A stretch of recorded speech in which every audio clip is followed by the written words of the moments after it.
प्रवचन का प्रभाव दूसरों पर पड़ेगा, अपने ऊपर पड़ेगा। भजन ये तो आप निश्चित समझ लीजिए, बारी मथे घृत होए बरु सिकताते बरु तेल, बिनु हरि भजन न भौतरी या सिद्धांत अपेल।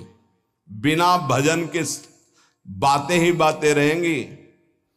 पर्यो प्रवाह काल के कदापि छूटी है नहीं, चाहे जो और उपाय कर लो, अगर नाम जप नहीं किया तो काल के प्रवाह से नहीं बच सकते। ये महाबली नाम तुम्हें महाबल प्रदान करेगा। हर समय चतुर शिरोमणि वही जो हर समय राधा राधा राधा राधा।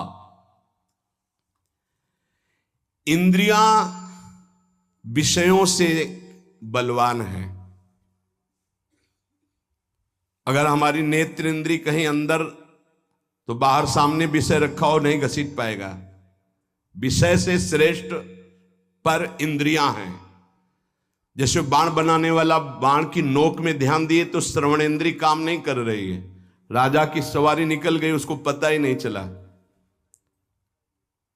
अगर हमारी अंदर से इंद्री कहीं और लगी हुई है तो बाहर कोई विषय नहीं खींच सकता। शब्द स्पर्श रूप रस गंध, इसलिए कहा शब्द स्पर्श रूप रस गंध से बलवान और पर इंद्रियां हैं। और इंद्रियों से पर, इंद्रियेभ्यः परम मनः। इंद्रियां मन को नहीं जानती हैं, मन इंद्रियों को भी जानता है और विषय को भी जानता है। ये रहस्य को समझिए। अभी सब उल्टा है। विषय ने इंद्री को खींच लिया, इंद्री ने मन को खींच लिया, मन ने बुद्धि को अधीन कर लिया और बुद्धि के अधीन हम हो गए। जैसा निर्णय होता है हम भटकते चले जा रहे हैं, यद्यपि बहुत बलवान हैं। भगवान कह रहे तुम समझो अर्जुन, विषय में इतनी ताकत नहीं जितनी ताकत इंद्रियों में है। प्रबल है इंद्रियां, बलवान है। इंद्रियों में इतनी ताकत नहीं जितनी ताकत मन में है। इंद्रियेभ्यः परम मनः। इंद्रियां मन को नहीं जानती, मन सभी इंद्रियों को जानता है और विषयों को भी जानता है। इंद्रियों में इतनी सामर्थ्य नहीं जितनी मन में है। कैसे?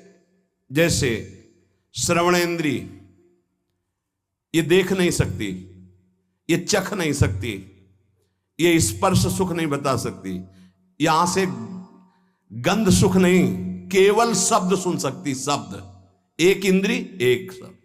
और मन हर इंद्रिय से देख सकता, सुन सकता है, सूंघ सकता है, सब कुछ कर सकता है। वो इंद्रियों का बलवान स्वामी है। इंद्रिय अपने विषय को जानती, जैसे घ्राणेंद्री ये केवल गंध को जानेगी बस, यहां से शब्द का परिचय नहीं मिलेगा, यहां से रस का परिचय नहीं मिलेगा, केवल सुगंध का परिचय मिलेगा। त्वचा केवल स्पर्श को जानती है, यहां से गंध का परिचय नहीं मिलेगा, शब्द का परिचय नहीं मिलेगा, रस का परिचय नहीं मिलेगा।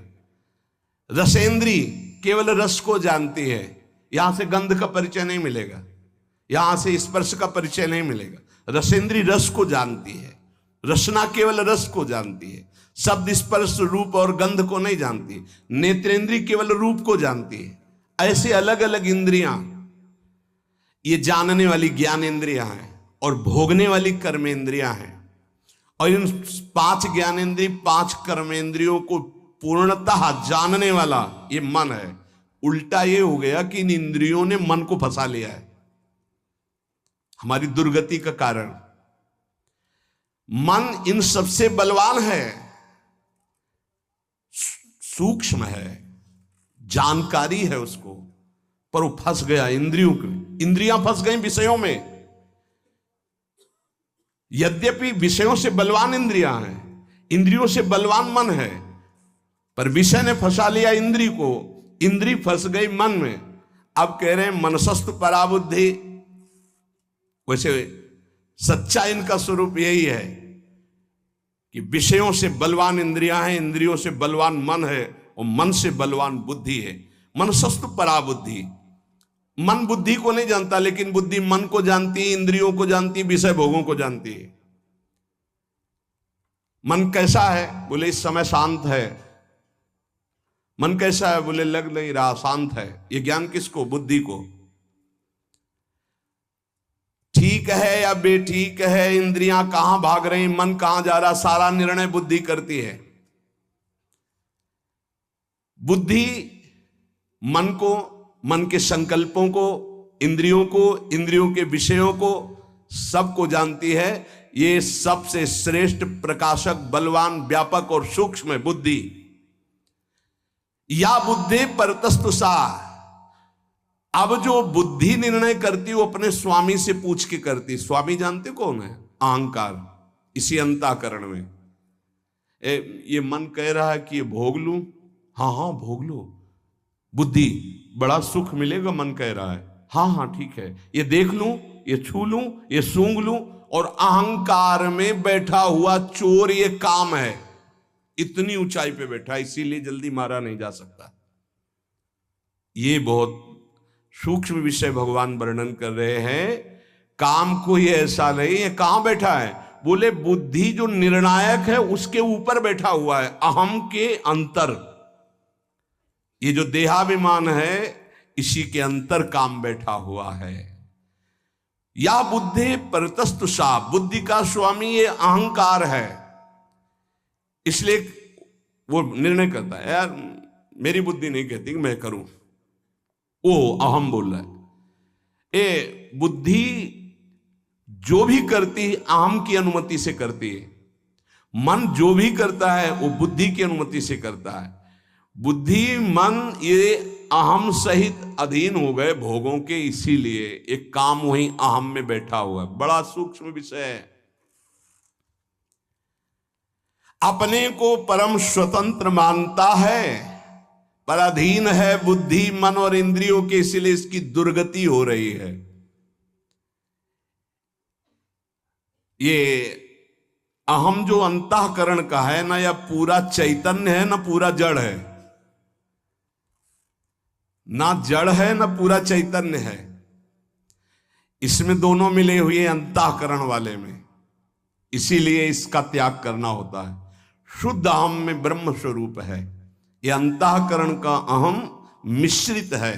चैतन्य घन आत्म स्वरूप का पावर ही इसी अहम पे पड़ रहा है। और ये जड़ अंश शरीर को स्वीकार किए हुए इसी जड़ अंश में, मैं स्त्री हूं, मैं पुरुष हूं, काम बैठा हुआ है। वास्तव में ये अहम काम में रहता है, वहीं से भोग की इच्छा प्रकट करता है। और सुख दुख का भोक्ता जो अहम है उसी के अनुसार बुद्धि चलती है, और बुद्धि के अनुसार मन, मन के अनुसार इंद्रियां, इंद्रियां विषयों में। सीधे अहम विषयों से आकर्षित है। पूरा सिस्टम उल्टा हो गया। मैं देखना चाहता हूं, मैं भोगना चाहता हूं, मैं सूंघना चाहता हूं, पूरा सिस्टम गंदा हो गया है। नहीं, जैसे कहते पूरा सिस्टम भ्रष्ट हो गया, पूरा सिस्टम गिर चुका है। इसी की साधना हो रही, ये भगवान उपदेश कर रहे हैं। भोक्ता भोग भोग्य, भोक्ता मैं, भोग्य भोगने की क्रिया, और भोग जिसको भोगा जा रहा है। ये तीनों मायाकृत हैं। तीनों जादू का तमाशा है। ना कोई भोगता है, ना भोग्य है, ना भोग है। फंस गए। इतना आकर्षण भोगों में है कि भोक्तापन का जो अहम है, एक तरफ भगवान है, वो भगवान को छोड़ देगा, भोग को स्वीकार कर लेगा। ऐसे ही अपने लोग किए हुए हैं ना। ये तीनों सिद्ध समझो, भोक्ता, भोग्य और भोग, माया की सिद्धि है ये। शुद्ध चैतन्य जो मैं है उसको ये आकर्षित नहीं कर सकते। ये जड़ अहम शरीर का जो है, इसी से हमारी दुर्गति हो रही। इसी का प्रयोग, इसी अहम को गुरु चरणों में समर्पित किया जाता है। इसी अहम को जब भगवान के चरणों में गुरुदेव समर्पित करते तो ये शुद्ध दासत्व में या ब्रह्म स्वरूप में स्थित होता है। ज्ञान मार्ग या भक्ति मार्ग। ये जो चैतन्य से अहम प्रकाशित हो रहा है अंतःकरण का, ये सबका आश्रय, सबका आधार, सबका कारण, प्रेरक, श्रेष्ठ, बलवान, प्रकाशक, व्यापक, सूक्ष्म, ये है। जीव किसे कहा गया जानते हो? इसी अहम को स्वीकार करने के कारण। नहीं है क्या? सबका आश्रय कौन है? वही एक तत्व जिसे परमात्मा, भगवान, ईश्वर सबका आश्रय, सबका आधार, सबका कारण, सबका प्रेरक, सबसे श्रेष्ठ, सबसे बलवान, सबका प्रकाशक, सबका व्यापक, सबसे सूक्ष्म। फंस कहां गया? इस अंतःकरण अहम धर्म में, देहाभिमान में। बस इसे ही मुक्त करला है साधला। जो प्रकृति का अंश है, शरीर, अंतःकरण, स्वभाव, इसको जो अहम ने स्वीकार कर लिया, ये जड़ अहंकार के कारण ही चैतन्य घन परमात्म स्वरूप को जीव कहा गया। चैतन्य में कभी विकृति नहीं होती, उसमें कोई विकृति नहीं है, पर भ्रम से देहाभिमान होने के कारण वो इस दुर्दशा को, ना जन्मने वाला ना मरने वाला भी जन्म मरण को प्राप्त हो गया। ये भ्रम सुख दुख का भोक्ता बन बैठा, सुखी दुखी होने लगा, जड़ के अंश को स्वीकार करने के कारण। कहा जाता है नैनम छिन्नन्ति शस्त्राणि नैनम दहाति पावका न चैनम क्लेदयन्त्यापो न शोष्यति मारुता। ये शुद्ध स्वरूप अपना है। अपने स्वरूप को भूल करके इस अंतःकरण अहम धर्म से युक्त हो जाने के कारण मैं भोक्ता, मैं करता, मैं सुखी, मैं दुखी। अब मरना भी है, जन्मना भी है, ये चलता रहेगा। इसी को मिटाने के लिए मुझे मानव जन्म और सत्संग मिला है। इस जड़ चैतन्य का तदात्म आकर्षण हो गया है, कभी हो नहीं सकता पर हो गया। यही माया है। श्री भगवान कह रहे हैं मारो इसको, ये समझकर कि तुम्हारे बल से बलवान होकर के ये अंतःकरण का अहम बुद्धि के प्रलोभन में आकर के कि ये सुख है, भोगो, भोगने में सुख है, धन कमा लो, एकत्रित कर लो, इसमें सुख है, और मन उनका संकल्प करता है, इंद्रियां उनको भोगती हैं, इसको मैं स्वीकार करता हूं, इसी से मेरी दुर्गति हो गई। हे अर्जुन, इंद्रियों से परे मन, मन से परे बुद्धि, बुद्धि से परे अहम, अहम तेरे से प्रकाशित हो रहा है। ये तेरा स्वरूप नहीं, अंतःकरण का अहम। मार डाल इस अहम में बैठे हुए काम रूपी शत्रु को। संस्तभ्यात्मान मात्मना, काम को मारने का उपाय भगवान बता रहे हैं।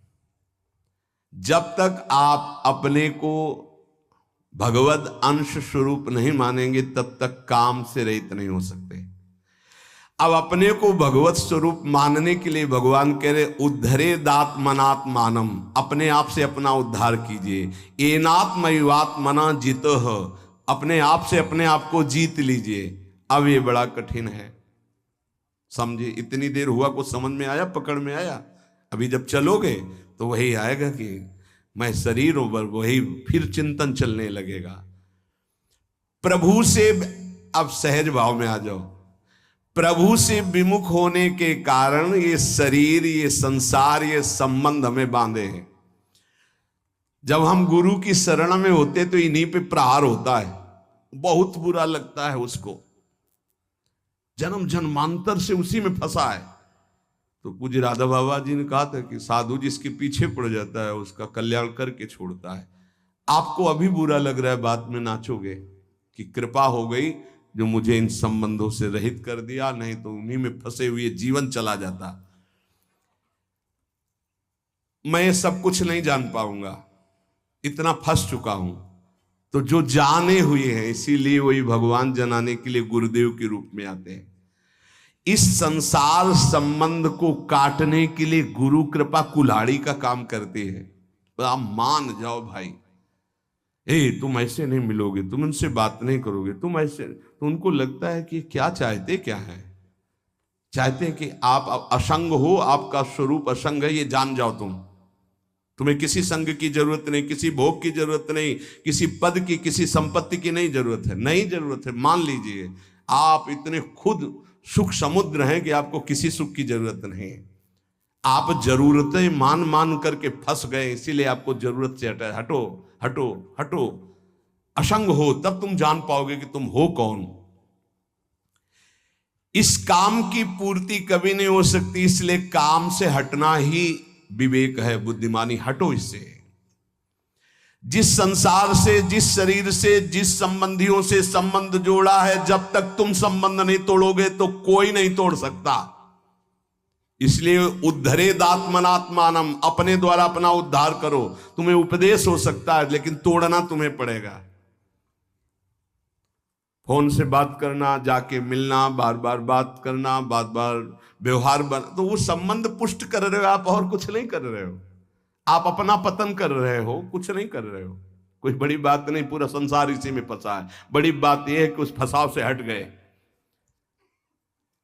देखो, दो मार्ग हैं, बार बार समझ लीजिए, निवृत्ति और प्रवृत्ति। प्रवृत्ति मार्ग में माता पिता को भगवान समझ करके खूब मेहनत करो और कमाओ और सबकी सेवा करो। और निवृत्ति मार्ग में कदम रख दिया तो लौट कर पीछे नहीं देखा जाता। कौन माँ, कौन पिता, कौन भाई, कौन परिवार, कुछ नहीं। मार्ग का प्रभाव होता है। अगर ये देखोगे तो फिर उनका उद्धार नहीं कर पाओगे, और अगर निकल गए तो 14 पीढ़ी आगे की, 7 पीछे की, 21 पीढ़ियों का कल्याण हो जाता है। मान लीजिए बात। जब इसमें आई गए हो निवृत्ति मार्ग में, तो अब लौट कर कदम पीछे मत देखो। जिम्मेवारी प्रभु के चरणों में समर्पित करो। पूरे विश्व ब्रह्मांड का भरण पोषण करते हैं, तुम्हारा भरण पोषण तो बहुत छोटी बात है। चिंता क्यों करते हो? क्या चाहिए? आज तक जो भरण पोषण कर रहा है वो किसकी सामर्थ्य थी कि मां के शरीर में रक्त को दूध में बदल दे? जब हम पैदा हुए तो हमारे पचाने की कोई सामर्थ्य नहीं थी, तो मां के रक्त को दूध में बदल दिया और वो पान करके हम पुष्ट हुए। जब वो इतनी व्यवस्था पहले से रखे हुए, हमको चिंता क्या करनी? गर्भ में जब जिसने हमारी रक्षा की, गर्भ के बाहर आते ही जिसने हमारी व्यवस्था भोजन की कर दी मां के वक्षा स्थल में, वो हमारी जीवन में व्यवस्था नहीं करेगा? करेगा। हमको चिंता नहीं करनी। इसलिए भगवान से पूरा संबंध जोड़ लो, अभी ठीक हो। ये दूसरा भाव वर्णन किया जाता भक्ति का। पहला शुद्ध भाव था विवेक के द्वारा। अगर वो तुम्हारी समझ में नहीं है तो ये समझ लो, जिसने संसार से जितना संबंध जोड़ा है, शरीर से संबंध जोड़ा, भोगों से जोड़ा, उसी को तोड़ना होगा। तुम्हें शास्त्र उपदेश हो जाएगा, गुरु उपदेश करेगा, तोड़ना आपको पड़ेगा। भैया आपकी इच्छा की बात है, आप अपना उद्धार अपने द्वारा कीजिए, भगवान का आदेश। इसलिए आपको ही सारे संबंध छोड़कर भगवान से संबंध जोड़ने पड़ेंगे। जोड़ने क्या है? उन्हीं के हैं, मान लीजिए। तोड़ना तुम्हें पड़ेगा, तोड़ना पड़ेगा। नाता एक राम जी से, दूजा नाता तोड़ दे, तोड़ना पड़ेगा। दुरादपाश स्वजनान। अगर गृहस्थी में हो तो अंदर से भगवत भाव करो, विरक्ति में हो तो भगवत भाव करते हुए दूरी बना के रहो। दोनों मार्गों का अलग अलग है। आपको प्रभु से संबंध जोड़ना पड़ेगा। वो तो संबंध माने हुए, ममैवांशो, तू मेरा अंश है, लेकिन तुम कहां हो? शरीर में, संसार के संबंधों में। इसीलिए तुम काम विजयी नहीं हो पा रहे। अपने द्वारा अपने आप को वश में करो, तुम्हें किसी सुख की जरूरत नहीं। तुम्हारे सुख को नष्ट करने वाली हर चेष्टा होगी। अगर इन चेष्टाओं से सुख ले रहे हो तो बंधोगे, सुख है नहीं।